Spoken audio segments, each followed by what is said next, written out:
안녕하세요. 크립토튜브입니다. 이번 시간에는 끝판왕 행동이 JP 모건에서 나왔습니다. 무슨 내용인지 살펴보시죠. 최근에 비트코인 초창기 홀더, 즉 고래 투자자들이 비트코인을 심심치 않게 팔고 있습니다. 크라켄에 100개를 팔았고요. 또 지난 2주 동안 한 8천억 원, 9천억 원 가까이 비트코인을 거래소에 입금했다. 비트코인을 5,300개를 팔았다. 이런 뉴스가 심심치 않게 실은 나오고 있어요. 저번에 한번 보여드렸다시피 현재 비트코인 보유자의 50% 이상은 여전히 개인 고래 투자자들입니다. 물론 여기 다 이제 우리 같은 일반 투자자도 포함이 돼 있죠. ETF로 비트코인 얼마나 들고 있냐? 전체 비트코인 2,100만 개 중에 대략 한 4%가 ETF, 4% 조금 넘는 4.3%가 이제 스트래티지, 메타플래니커 같은 DAT, 전략 비축한 상장 기업들. 사토시 나카모토가 누군지 모르지만 대략 5% 이상을 보유하고 있거든요. 100만 개 살짝 넘어갑니다.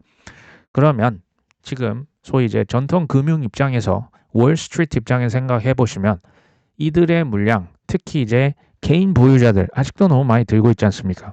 어떻게 하면 뺏어낼까? 고민하지 않을까요? 지금 최근에 이제 비트코인이 10만 달러를 넘어섰을 때부터 고래들이 이제 10년, 12년, 13년 됐던 고래들이 비트코인을 꾸준히 팔고 있습니다. 여전히 많이 들고 있어요.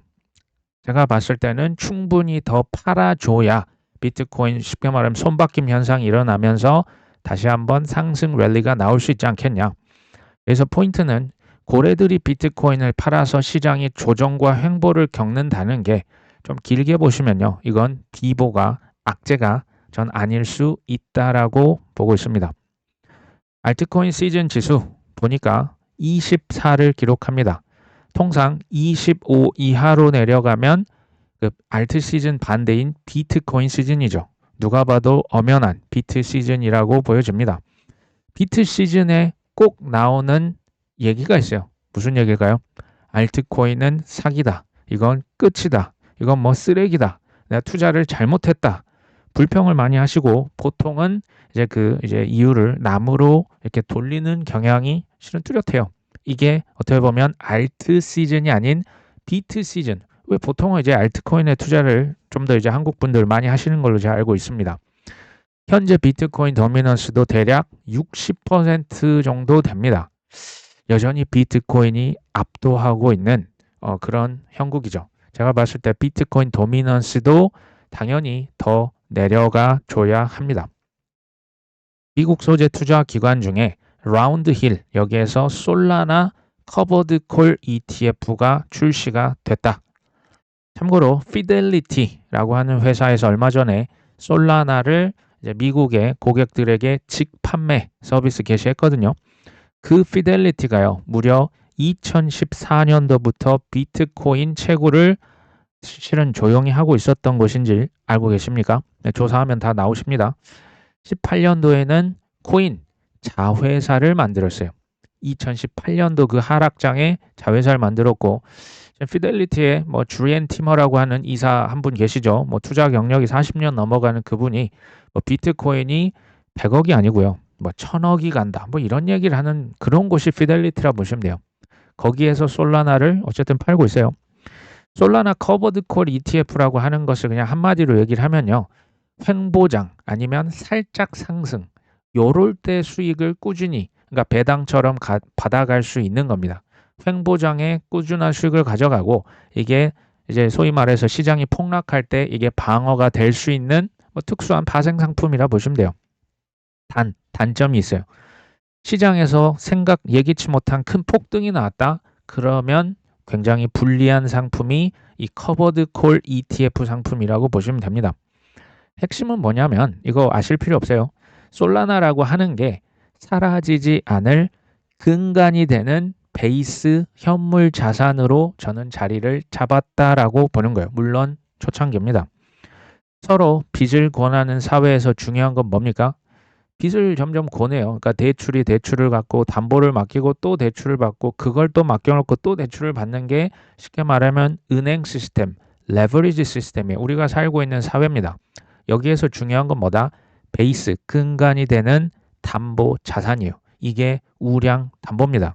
뒤에서 얘기 드리겠지만 비트코인, 이더리움 제가 봤을 땐 이미 우량 담보로 자리를 잡았고 여기에 누가 그럼 다음 타자는 누가 될 것이냐? 솔라나가 뭐 열심히 지금 노력을 하고 있다라고 보여지는 거죠. 이더리움 레이어 2, 뭐 제가 뭐 폴리곤 얘기를 했더니 뭐 이걸 뭐 띄운다, 뭐 띄우는 게 아니고요. 그러면 이더리움 레이어 2 보유자 분들에게 조금은 좋지 않을 수 있는 소식도 한번 드립니다. 뭐냐?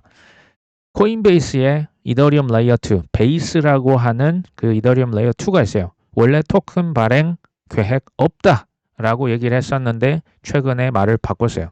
베이스라고 하는 토큰을 출시할 겁니다.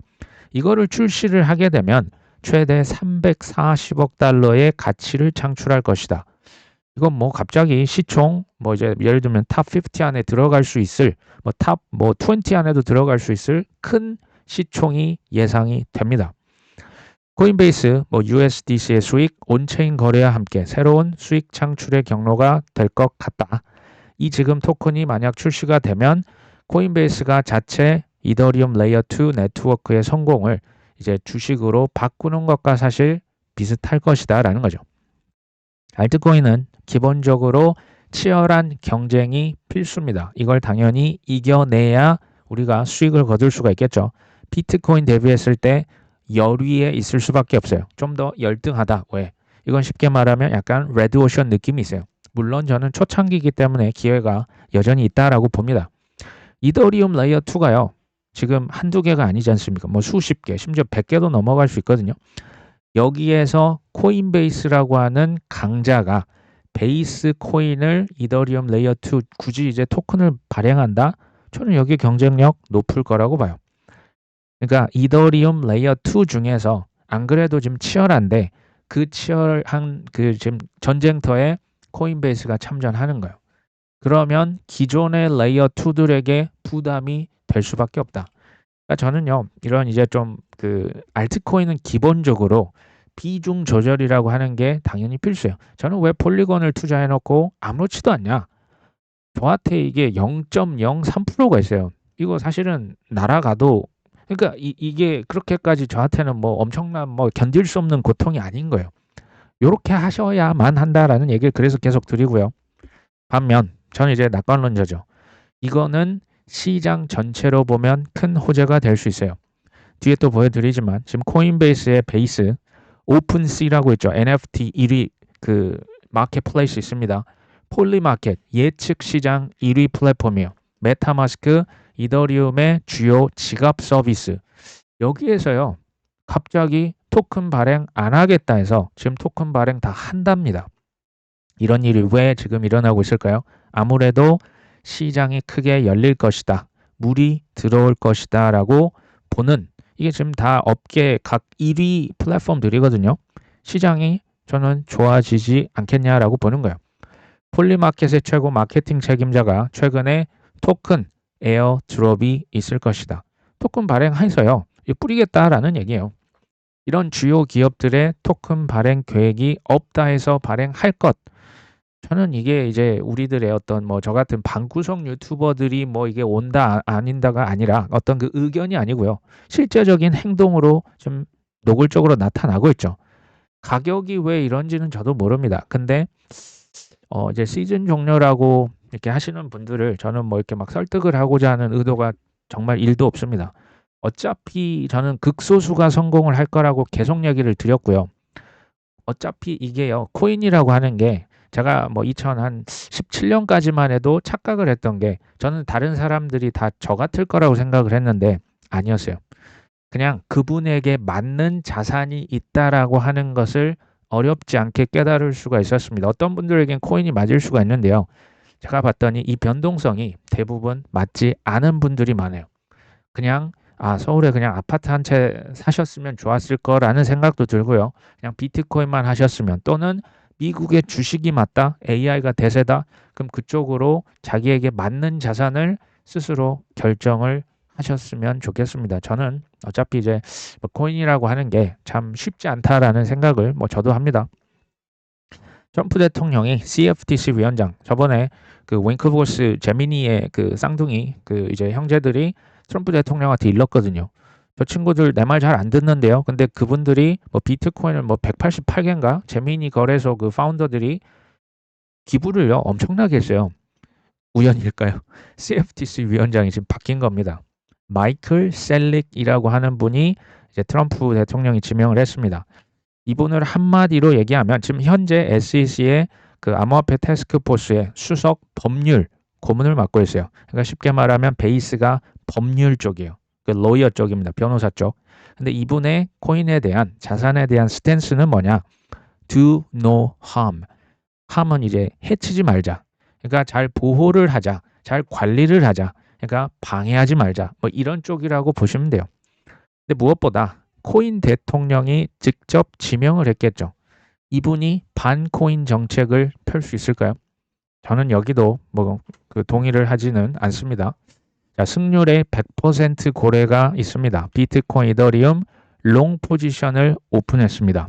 근데 제가 승률 100%라고 해서 한번 찾아봤더니 자세히 봤더니 지난 10일간 승률이 100%네요.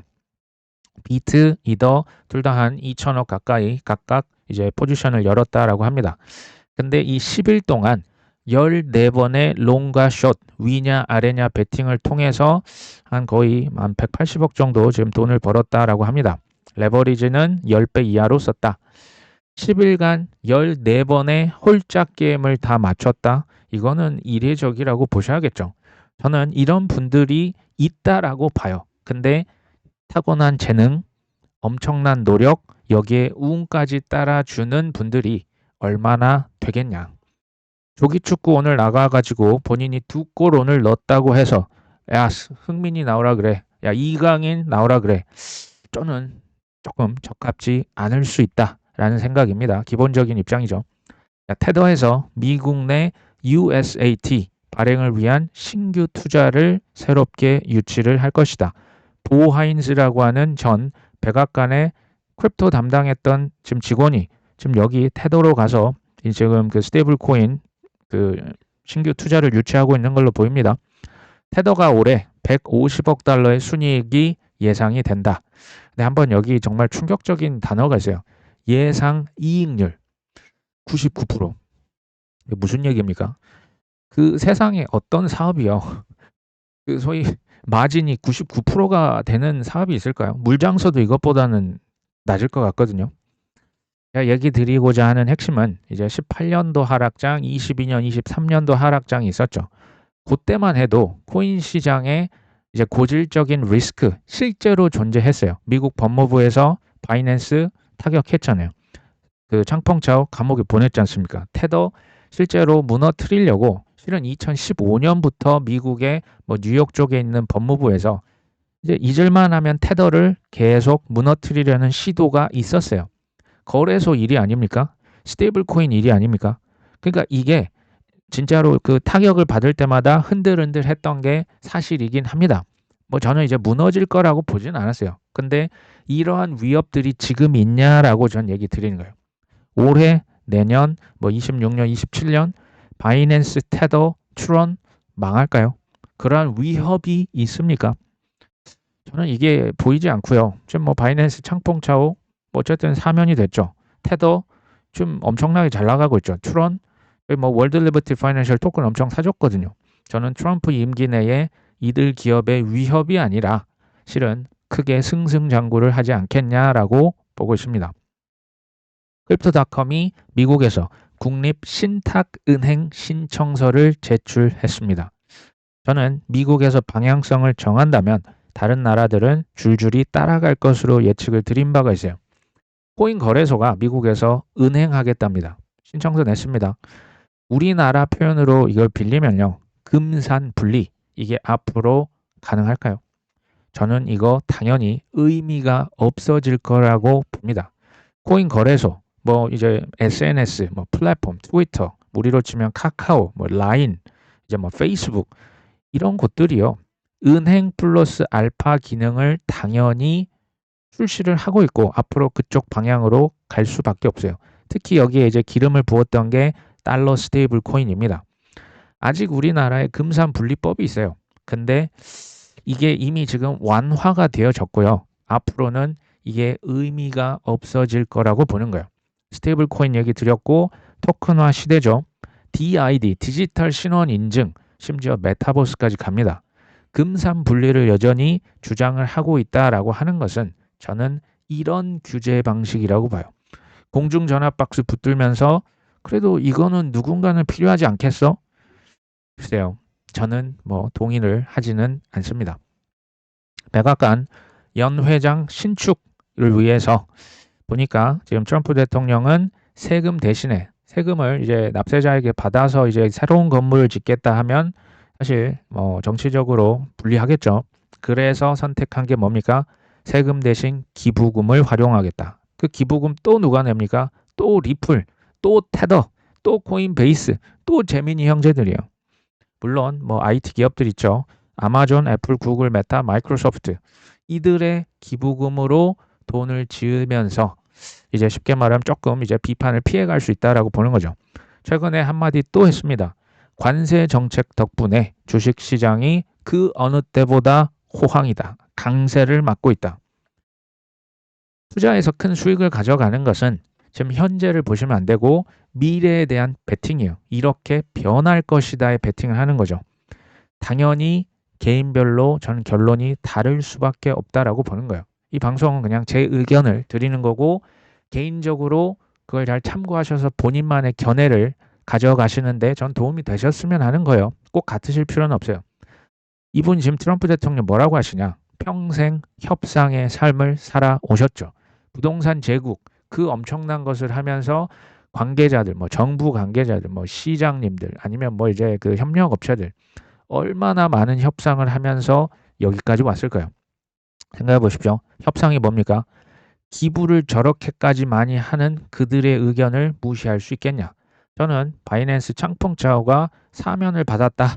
당연히 이게 뭐 그 로비가 없었다라고 보지 않습니다. 두 번째, 관세 덕분에 미 주식시장이 호황을 맞았다. 그러면요. 이제 미래에 어떻게 할 것이냐를 예측을 본인이 실은 해보셔야 되는 영역이지 않습니까? 나중에 코인 시장에 대해서는 뭐라고 할까요? 아직은 코인은 뭐 이제 밑바닥이 있기 때문에 이런 얘기가 없는 거겠죠. 트럼프 대통령은 그리고 시장이 상승한다는 것을 본인의 업적으로 생각을 하시는 분이에요.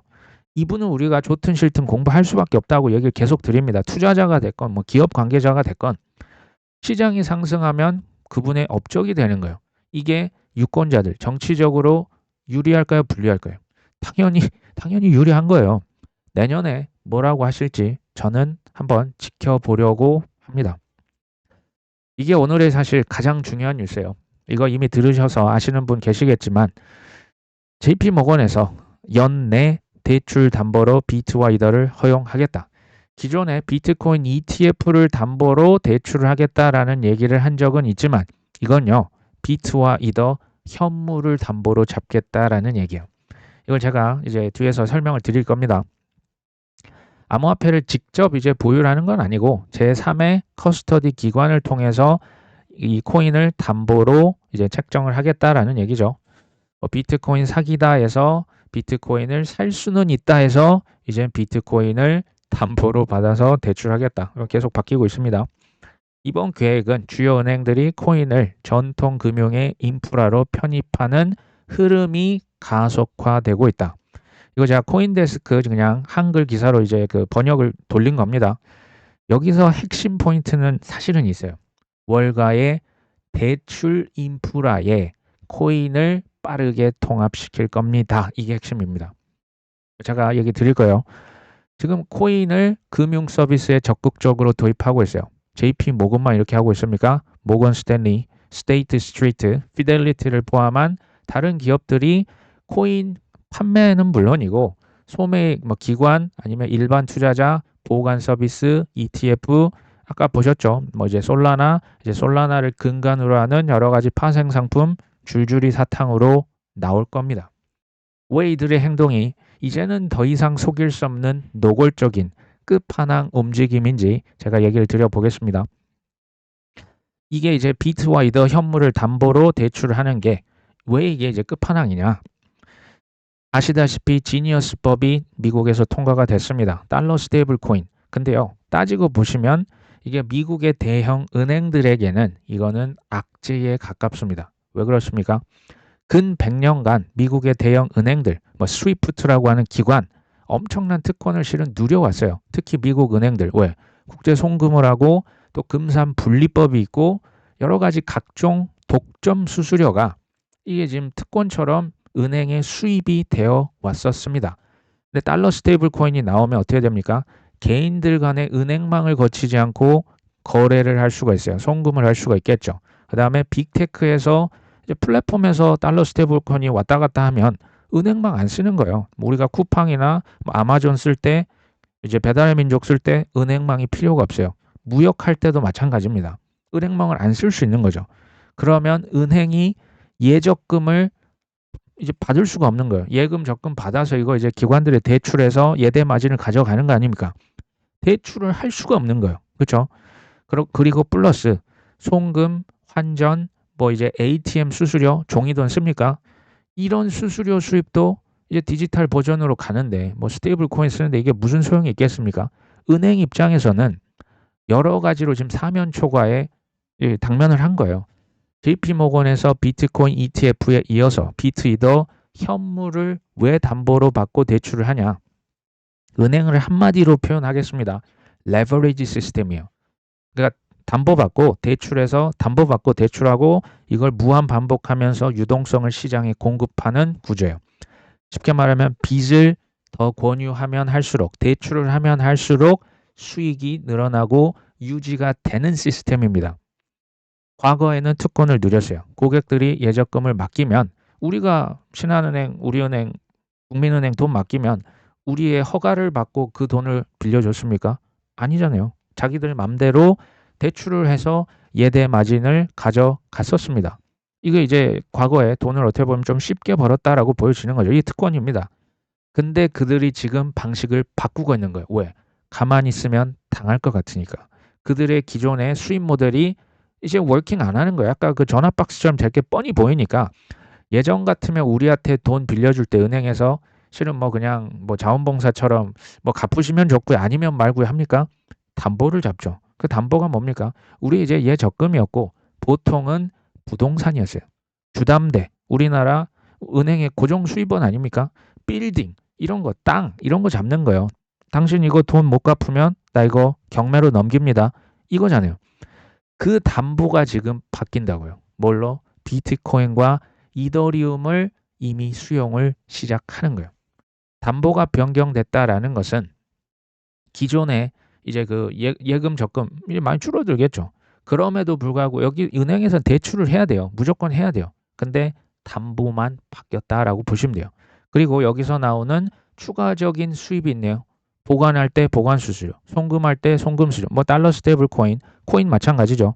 환전할 때 환전 수수료, ETF 판매할 때 판매 수수료. 보이십니까? 바뀐 거예요. 지금 그냥 방식이 변한 겁니다. 그리고 설사 고객이 비트와 이더를 담보로 맡겨놨는데 돈을 못 갚았다?